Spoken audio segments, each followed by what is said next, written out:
கிறிஸ்துவுக்குள் பிரியமான சகோதர சகோதரிகளே, இயேசு கிறிஸ்துவின் இனிதான நாமத்தில் நான் உங்களை வாழ்த்தி வரவேற்கிறேன். இன்றைய தினம் நாம் தியானிப்பதற்காக தெரிந்து கொண்ட வேத வசனம் நீதிமொழிகள் 28ஆம் அதிகாரம் 20ஆம் வசனம். உண்மை உள்ள மனுஷன் பரிபூர்ண ஆசீர்வாதங்களை பெறுவான். ஐஸ்வர்யவானாகிறதற்கு தீவிரிக்கிறவனோ ஆக்கினைக்கு தப்பான். இதில் பார்த்தீங்கன்னா, இந்த வசனத்தில் உண்மை உள்ள மனுஷன் பரிபூரண ஆசீர்வாதங்களை பெறுவான்.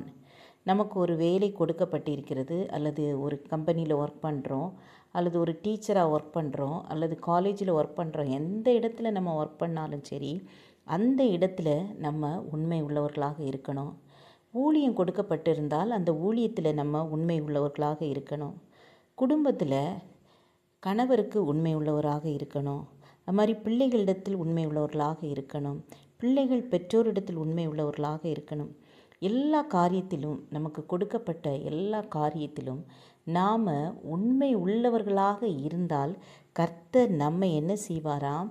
ஆசீர்வதிப்பார். பரிபூர்ண நன்மைகளை நமக்கு தருவார்.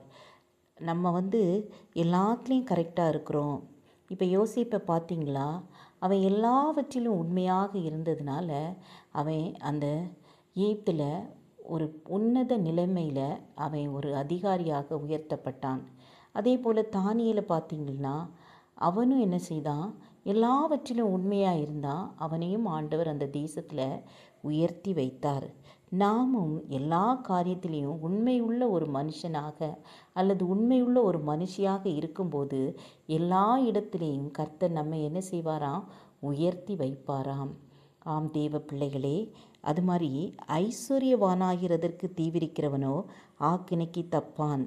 சீக்கிரத்தில் ஐஸ்வர்யவானாகணும், கார் வாங்கணும், பங்களா வாங்கணும் அப்படின்னு தவறான முறையில் பணம் சம்பாதித்தா, அடுத்தவர்களை ஏய்த்து சம்பாதித்தா ஆண்டவர் என்ன செய்வார்? அவனுக்கு ஒரு ஆக்கினையை கொடுப்பார். அவன் தப்பிக்கவே முடியாது. அதனால் நாம் உழைத்து நமக்கு கிடைக்கிற வருமானத்தில் நாம் சந்தோஷமாக இருக்கும்போது கர்த்தர் நம்மை என்ன செய்வார்? பன்மடங்கு ஆசீர்வதித்து உயர்த்துவார். அது மட்டுமல்ல, நமக்கு நல்ல சமாதானத்தை குடும்பத்திலே ஆண்டவர் கொடுப்பார். ஆம், எனக்கு அன்பானவர்களே, நாம் என்ன செய்வோம்? நமக்கு கொடுக்கப்பட்ட ஊழியத்திலே, நமக்கு கொடுக்கப்பட்ட வேலையிலே நாம் என்ன செய்வோம்? நமக்கு கொடுக்கப்பட்ட குடும்ப வாழ்க்கையிலே உண்மையாக இருப்போம். ஆசீர்வாதத்தை பெற்றுக்கொள்வோம். ஜெபம் செய்வோம்.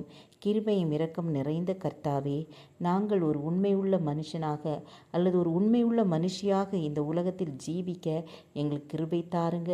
எங்கள் ஒவ்வொருவரையும் ஆசீர்வதித்து உயர்த்துங்க.